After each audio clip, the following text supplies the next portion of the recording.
මම තාම මංගල දැන්වීම බලනවා. මගේ වයස දැන් 61යි. තාම මංගල දැන්වීම බලනවා. බල මම හොයනවා යමක්. රූමත් මම යමක් හොයනවා. ඒකේ තියෙනවා රූමත් දියණියට දෙමව්පියෝ ඉංජිනේරු මහත්තයෙක් සොයයි. අපි අජිත් මහත්තයා වගේ. එහෙම තියෙනවනේ. රූමත් දියණියට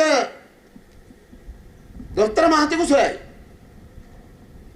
රූමත් දියණියට ව්‍යාපාරික මහත්තයෙකු සොයයි.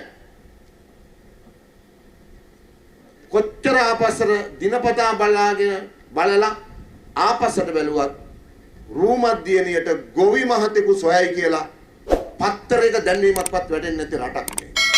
ඒකෙන් තේරෙනවා අපේ ගොවි ජන ජීවිතය කියලා කියන්නේ කෙනෙකුට දුවක් දෙන්න පත්තරයක දැන්වීමක් දාන්නවත් පුළුවන් එකක් නෙමෙයි.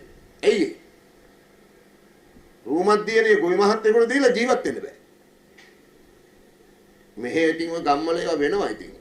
ඒක වෙනම කතාවක්. කොහෙල බලන්න කොහේ හරි තියෙනවද කියලා අහලා. එක වෘත්තීන් තියෙනවා.